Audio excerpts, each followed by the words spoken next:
WWE Fan 1993, What the World is Watching. You're listening to World of WWE, a WWE podcast.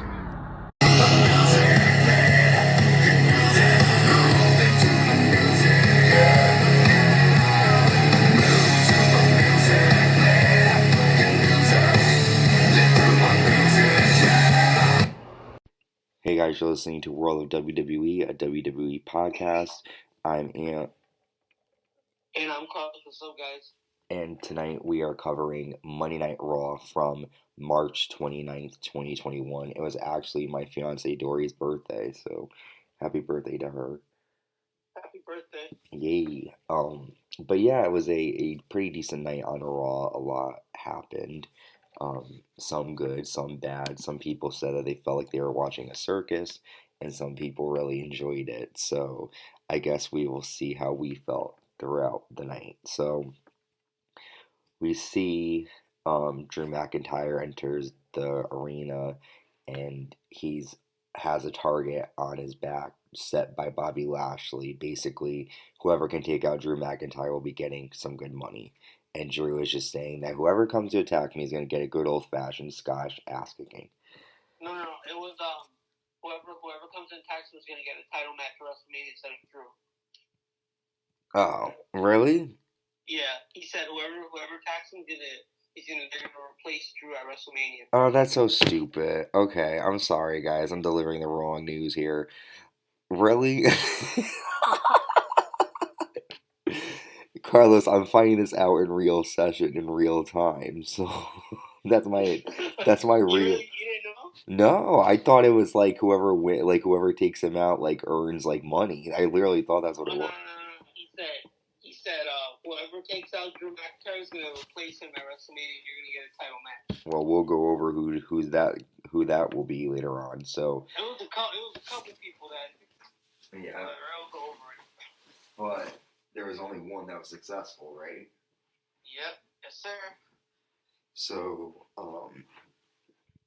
we then go to the Hurt Business. They come down to the ring, and he, again talks about whoever can take out Drew McIntyre will earn the title shot at WrestleMania. And then, let me just make sure this is set to this. Sorry, guys, I'm just trying to make sure this is all set up correctly. So then, basically, MVP says that no one should take his kindness for weakness, and he wants to set up a generous offer. And then Bobby Lashley's upset about Cedric Alexander and Shelton Benjamin losing the titles, and they basically say this is embarrassing, and they are tarnishing his image, and he says that he refuses to associate with incompetence, and MVP agrees. And basically, Shelton says that Lashley wouldn't be WWE Champion if it wasn't for them, and that's when Lashley just dominates and attacks Shelton Benjamin and Cedric Alexander, and says that MVP says they should be ashamed of themselves, and Lashley says the Hurt Business is over for Shelton and Cedric, but the other offer remains to the locker room. So the end of the Hurt Business. What did you think of this? So yeah, that's what pretty much got me salty throughout the night. That just ruined my whole freaking night. I was like, I already know what's gonna happen now. They're eventually MVP's gonna get released. Cedric and Shelton are gonna freaking go down like same thing that they were doing before, and I know it's gonna go downhill from here. And I really like the Hurt Business out of lately. Past few months, I've really became big fans of them. Best thing that's been coming out of Raw, honestly. Yeah, I really like them. The four guys. I mean, they're four guys, but actually 3 wrestlers. Yeah. No, I do too, and I'm so surprised that they cut it so short because they just. I know. I thought it was gonna last maybe a year or two. Yeah, me too. So. And I hope that it doesn't mean that Lashley will lose the championship at WrestleMania. But that's for predictions. But WrestleMania predictions, so we'll get through that. Yep, we'll get there soon. So we then see Riddle on his scooter backstage, and he basically says that Sheamus pissed him off last week, and that's why he attacked him. He attacked Sheamus with his scooter, and then Sheamus attacks Riddle backstage and lays him out. Then we see Bobby Lashley. Well, we see Shelton Benjamin and Cedric Alexander talking to Adam Pearce, and Shelton wants Lashley one-on-one tonight. If there's anything left, then Cedric wants him next week. And then we see Riddle versus Sheamus. Sorry, this is just kind of like really not a lot happened. And Carlos, feel free to interject whenever you want. Next we see United States Champion Riddle taking on Sheamus in a non-title match, and Sheamus got the win after a big knee strike. And yeah, that was it. But then Riddle ended up after the match taking out Sheamus, sending him to the floor. Carlos, what do you have to say about all of this? Yeah, I'm like, even though Sheamus got the win, I feel like they have really good chemistry together. It was a really good match. Like the thing went like through 2 commercial breaks, but it was really good. I liked it. Yeah. I think they fought before. I don't remember, but I know it was a really good match. I liked it. Sheamus is most likely gonna. I mean, they announced it. They said he's gonna face Riddle for the U.S. Championship of WrestleMania. So. Yep. Another match added to the card. Yep, so we'll definitely be seeing that at WrestleMania, and we will be going over some of the matches later on in our recap. The card's getting like really stacked, like a lot of matches. It's like getting 2 nights, you know. Mm-hmm. Each night's probably gonna be at least like 3 hours. Yeah, it's gonna be a great show. I'm excited. We then see Drew McIntyre backstage, and he talks to Almas and AJ Styles, and they basically say they have bigger problems, and that's the Raw Tag Team titles at WrestleMania. Shane McMahon comes down to the ring with Elias and Jackson Riker, and he basically makes fun of Strowman, talks about how adrenaline helped him last week with the injury he suffered before Fastlane. He talks about how he's going to beat Braun at WrestleMania. Basically, like it was being called like a little like sorry, Braun Strowman, like they did some cringy ass shit, like where they like made up some bad grades like from high school. Braun Strowman, like little comments from his report card, saying, oh, his teacher said this about him, that he was very instructive in class, that he was very, like, he put his report card on the Titantron. Yeah. Fake one, obviously, but, you know, it was, like, just some bullshit right there. What do you think, Carlos? I mean, my opinion, I think it's kind of, like, childish. Like, I don't like this storyline whatsoever, but, The storyline, no, I don't like it, but I know the match is probably a little good. Yeah. I think the match will be good. They're hyping it up like something versus Goliath. What do you call it? David versus Goliath. Yeah. Yep. No. It's Brain versus Braun. That's what they're. Yeah. Yes. So the build is horrible, but the match is probably. Yeah, there's like really no reason for them to fight except for Shane calling him stupid, which fans do every time they see him. But anyways, Like that's what WWE's been doing lately. Like they know the matches are gonna be good. Like they think the matches are gonna do justice. But like the storyline has a lot of bit into it too. Like they know the matches are gonna be good. Yeah. And then the storyline is like as important, if not even more. Yeah, exactly. So we got some stuff going on, but then Braun Strowman takes on Jackson Riker, who of course has Shane McMahon and Elias with him. Braun ends up hitting Riker with a big power slam. After the match, Elias attacks Braun from the back, and then Shane runs down and attacks him. But then Braun knocks them both out, and he pretty much decides that at WrestleMania 37, he will fight Shane in a steel cage match. So we now know at WrestleMania it will be Shane versus Braun in a steel cage. I'm excited for that. Yeah, that's it's gonna be good. It's gonna be real good. I thought you were gonna say Hell in a Cell, but nah. Steel cage, which they did with Shane McMahon in 2019. Remember versus The Miz? No. I think it was Falls Count Anywhere. Oh, I'm sorry. They did the steel cage at Money in the Bank. Oh, right. Yeah. No. It was he fought Roman in a steel cage, didn't he? No, Miz fought Shane McMahon in a steel cage at Money in the Bank. Because remember, they fought in the Falls Count Anywhere match, and then they fought in the steel cage. Yeah. I don't remember. At that time, I didn't have WWE Network, so I wasn't watching pay-per-views. Yeah. So I at that time, I wasn't really. I was only searching up results, so I didn't really know what was going on really during that time. But I saw it live, and it wasn't that good, but Oh, you were there live? Mm-hmm. Oh, yeah, that's right. You were at that Money in the Bank. Mm-hmm. Yeah. Yep.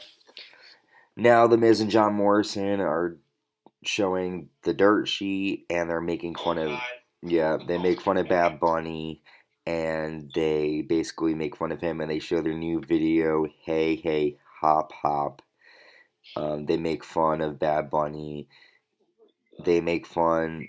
It's supposedly shot in San Juan, Puerto Rico. And they just basically make fun of him, and the Miz makes fun of the song, saying how good it is, and they prepare to accept a speech for it. But then Damian Priest and Bad Bunny come out, and Priest congratulates them and says that he and Bunny actually liked the video and called it entertaining. He's glad Miz found time to laugh because when Bunny handles him at WrestleMania, he won't be doing that. And then Bunny speaks Spanish, and Miz wants to know what he said, and Priest basically says that Bunny said he's going to make Miz his bitch, and then Miz gets in Bunny's face. Priest then says Bunny doesn't need his help, and that's when Bunny knocks out the Miz with a punch, and pretty much Bad Bunny breaks the single artwork for Hey Hey Hop Hop, and they just argue with each other, and the Miz says that Bunny signed his death warrant at WrestleMania. So what did you think of this whole entire segment? It was so corny. Yeah. Oh my god, the video was so corny, but I like the part when Bad Bunny punched him straight in the jaw. He said he knocked him straight in the jaw. I felt very cool here, Carlos, because Dory and I were watching the Grammys, and at one point Bad Bunny was performing, and I was like, yeah, he's wrestling right now. And she's like, really? And I was like, yep. And so, The Grammys were yesterday?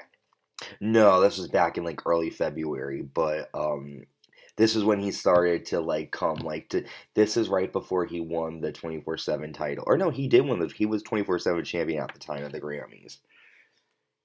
But yeah, so that will be. I'm excited to see Bad Bunny. I don't think it's gonna be the greatest match, but it's definitely a way to get all eyes on WWE, and we will be dropping the SmackDown recap too. But Logan Paul, there's rumors that he might appear at WrestleMania as well. If there's a lot of celebrities appearing this year, I don't know how I feel about it, but it is what it is. Now Randy Orton is backstage, and he basically talks about all the legends that he's faced over his career. And he knew months ago he had to do something drastic to take out the Fiend, so he made a decision to burn him.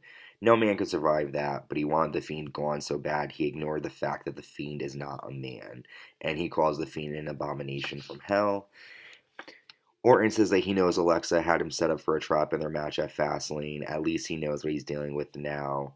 And he says that both Fiend and himself are cut from the same cloth, which means Orton will dig down deep, and he now knows just how far he has to sink into hell to make sure the Fiend is out of his life once and for all. So a lot of talk about like demonic things and hell and the Fiend. And how are you liking this storyline heading into that promo? Because there's more to come during the night. But best thing to come out of Raw, to be honest. Okay. Great. I'm liking it a lot. Not best thing that came out of Raw, but I'm like there's nothing like they can't do anything wrong with the storyline. It's already been doing really good. I love it. I love it. This. I like how.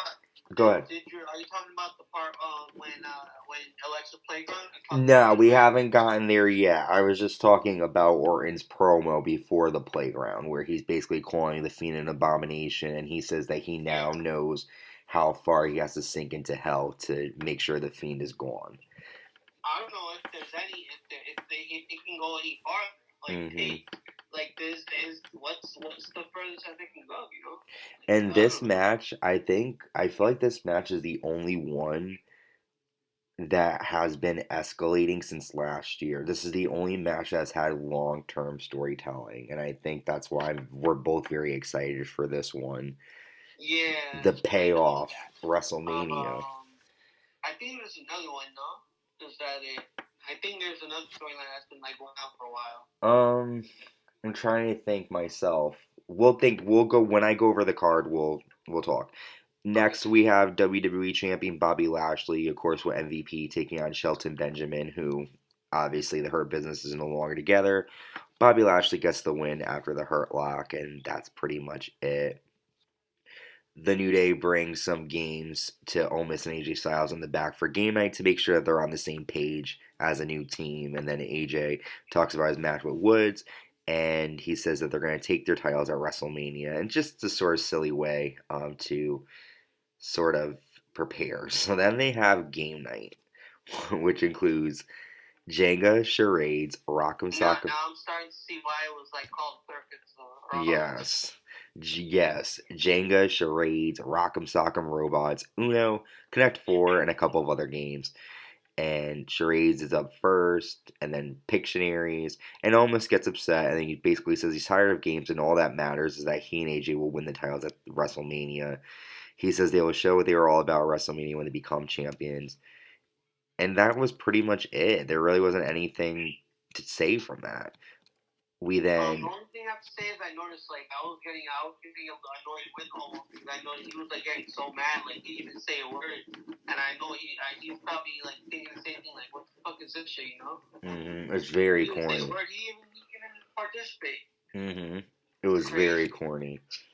So next, we have Raw Tag Team Champion Xavier Woods taking on AJ Styles.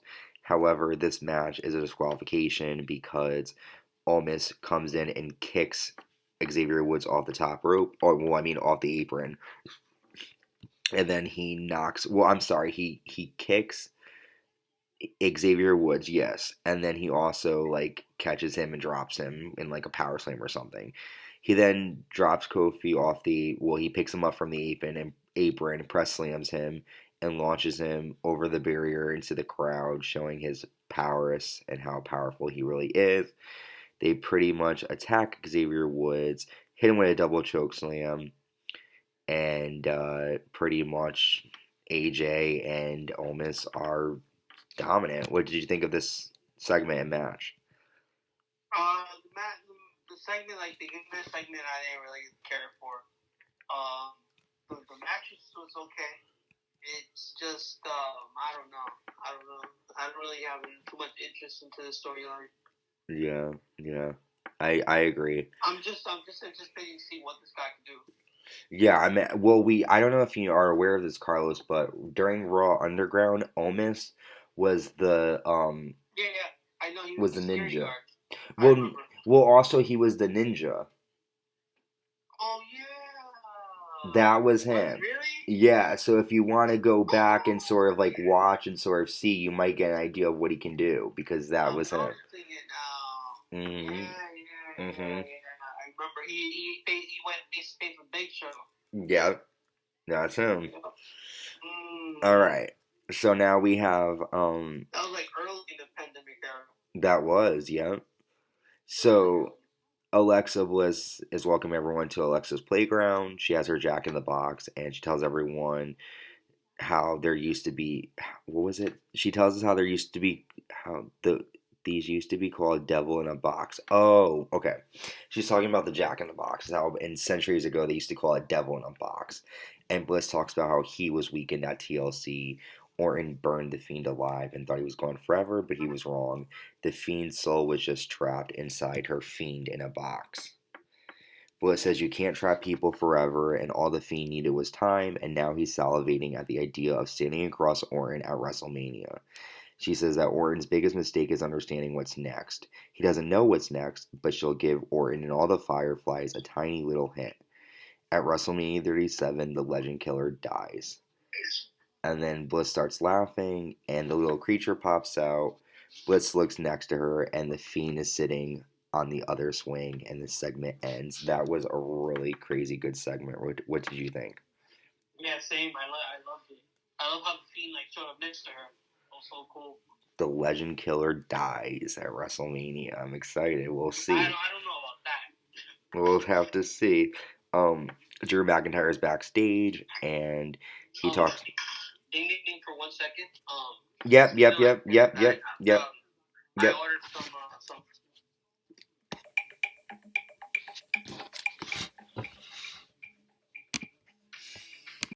Carlos is right. Ding ding ding. We do have to stop and figure it out. He's getting me back on track here because I was not ready. Before we continue discussing Raw, there are a couple of things I want to go over as we prepare for WrestleMania week, which is coming up. Starting next week, next Monday, Raw comes to you live April 5th, 2021. Tuesday, April 6th, we have the Hall of Fame with the 2020. That will be April 6th, the Hall of Fame, and it's a Tuesday. And the 2020 inductees include NWO, JBL, and the Bella Twins. Also, the 2020 inductees will also be inducted Rob Van Dam, Eric Bischoff, Molly Holly, and Kana rounding out the 2020 Hall of Fame. Then on Wednesday, April 7th, 2021, NXT TakeOver Stand Deliver Night 1 comes to you live on the USA Network. Walter defends the NXT UK Championship against Tommaso Ciampa. Io Shirai defends the NXT Women's title against Raquel Gonzalez. The NXT Tag Team Champions will be crowned as MSK takes on Grizzled Young Veterans and Legado del Fantasma in a triple threat. Then on Thursday, April 8th, we have Night 2 of TakeOver Stand Deliver. Finn Balor defends the NXT title against Karrion Kross. Santos Escobar and Jordan Devlin unify the Cruiserweight titles in a ladder match, and Adam Cole takes on Kyle O'Reilly in an unsanctioned match. That is April 8th, NXT TakeOver Stand Deliver Night 2. Then we have Friday, April 9th, 2021, SmackDown to go home before WrestleMania.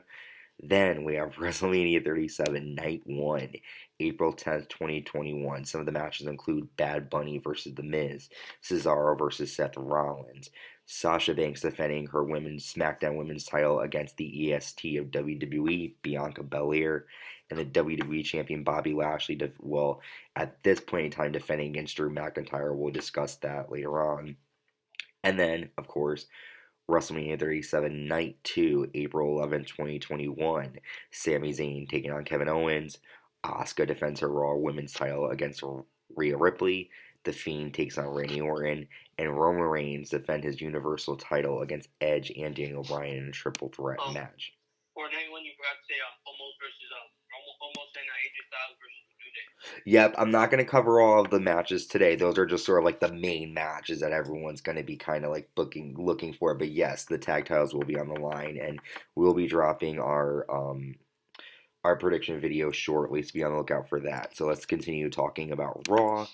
We see Drew McIntyre backstage, and Humberto Carrillo tries to attack him, and Drew basically sends him away, and Ricochet will be fighting Drew McIntyre later on in the night. And now we have the Women's Tag Team Champion Shayna Baszler, of course, with Nia Jax and Reginald taking on Naomi, who has Lana. Well, Mandy Rose and Brooker on commentary, and Lana is with Naomi. And Naomi ends up rolling up Shayna Baszler for the win. Nothing much going on here. Just sort of building for the women's tag title match that will probably be picked. Then we see, I'm sorry to kind of like sound like all dead here, guys. I just like this Raw was not too good. We then see the contract signing for Rhea Ripley against Asuka, and Ripley says that Asuka is the current champion, and she's right. She's overconfident. Rhea is confident enough to challenge Asuka for WrestleMania on her first night, and she's now confident enough to tell Asuka that she will beat her and take her title at WrestleMania. Then Asuka starts speaking in Japanese, and Asuka says that Ripley's confidence is bought, not earned, and she says Ripley has a talent, but she has to learn that she is not ready for. And then Ripley turns the table over and hit Asuka in the face with it. That's when Nia Jax and Shayna Baszler come down, and Jax doesn't know what's worse, Ripley having the audacity to ask for a title shot or Asuka accepting it. And Baszler says they're both pretty bad, but Ripley is new and Asuka should be ashamed. And basically we find out that next week Nia Jax and Shayna Baszler will be taking on Rhea Ripley and Asuka. I don't know why they keep putting the opponents and like teaming them up together. It makes no sense. They did the same thing with Sasha and Bianca, but it is what it is. So what do you think about this, Carlos? Honestly, I think Rhea's really disrespectful. Like, if you watch her on, she's good. Don't get me wrong. Like, if you watched on Raw Talk last week, she was so rude to R-Truth and the other guy. What's his name? Kevin Patrick or something. I don't watch it. I don't know. So what happened? She was just rude. Yeah, she's just like rude. Like, like expecting them because they didn't really they asked her a few questions like, oh, what's your backstory, this that. She's like, oh, how the hell don't you know who I am? This that, all cocky and shit. And then she's like, oh, you're not worth my time. And all that shit. Oh yeah, she's really like, she's a face, but she's so she's cocky. Gotcha. Okay, now we see Drew McIntyre taking on Ricochet, and Drew ends up winning with a big claymore, and after that, Mustafa Ali attacks Drew McIntyre, and now... Did you talk about the part when Drew McIntyre bullied everyone backstage? Yeah, I mentioned he was bullying everybody, then Humberto Carrillo tried to attack him, and then he sent him packing. Then we saw Drew McIntyre taking on Mustafa Ali, and Drew got an easy win after a claymore kick. And then after that, a surprise, Drew calls out WWE Champion and tells Lashley to come and try to finish him by himself. And he stands on the stage and stares at Bobby Lashley because there's a commercial break. Lashley says that WrestleMania, Drew's time's up and it's now time for the Almighty Era.